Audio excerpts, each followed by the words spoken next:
A cube of unit volume consists 35 into 10 की power 7 photons of frequency 10 की power 15 Hz. If the frequency of all the photons is viewed as the average energy being contained in the electromagnetic waves within the same volume, then the amplitude of magnetic field is alpha into 10 की power minus 9 Tesla. Taking permeability of free space this and Planck constants this, find value of alpha. तो basically हमको यहाँ alpha जो कि magnetic field है वो बताना है।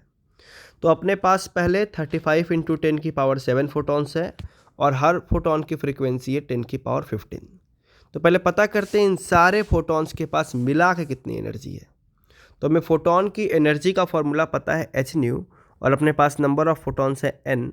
तो हम क्या करते हैं, एन लिख दिया 35 इंटू 10 की power 7। H is Planck's constant जिसकी वैल्यू क्वेश्चन में गिवन है 6 इंटू 10 की पावर माइनस 34 इंटू फ्रीक्वेंसी जो कि 10 की पावर 15। इन सब को मल्टीप्लाई करके अपने पास आया 210 इंटू 10 की पावर माइनस 12 जूल। अब हमको पता है जो average energy density of EM wave होता है मैग्नेटिक फील्ड के टर्म्स में वो होता है B naught square by 2 mu naught, जहाँ बी नॉट होता है amplitude of magnetic field and mu naught होता है परमियाबिलिटी ऑफ फ्री स्पेस। और ऐसा बोला गया है कि जो सारा फोटोन का एनर्जी है वो एवरेज एनर्जी है ईएम वेव का। तो ईएम वेव की एनर्जी को मैं इस फोटोन की एनर्जी के बराबर लिख सकता हूँ। तो यूनिट वॉल्यूम में कितनी एनर्जी है, B square by 2 mu naught. तो जितने वॉल्यूम में निकालना है उस वॉल्यूम से मल्टीप्लाई कर देंगे तो उस क्यूब के अंदर की एनर्जी निकल आएगी। और इसका वॉल्यूम दिया हुआ है क्वेश्चन में यूनिट वॉल्यूम यानी कि 1। तो फाइनली बचेगा B naught square by 2 mu naught. अब हम इस एनर्जी ई को लिख सकते हैं B naught square by 2 mu naught. तो हमने लिख दिया ई की वैल्यू जो निकाली थी हमने, बी नॉट स्क्वायर बाई 2 और म्यू नॉट दिया हुआ है 4 पाई 10 की पावर माइनस 7।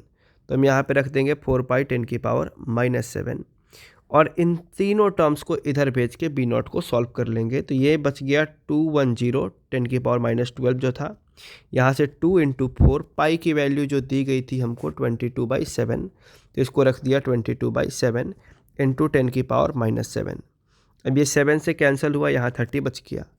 मल्टीप्लाई करने के बाद हमें आया 5280 इंटू 10 की पावर माइनस 19। अब मुझे मैग्नेटिक फील्ड का एम्पलीट्यूड चाहिए, तो इस स्क्वायर को इधर भेजेंगे तो यहाँ पे रूट लग जाएगा और 10 की पावर मैंने यहाँ पे 19 पे एक जीरो एडजस्ट करके 18 कर दिया है। तो 10 की पावर माइनस 18 जब बाहर आएगा तो ये 10 की पावर माइनस 9 और ये अप्रॉक्स में आ रहा है 22.98।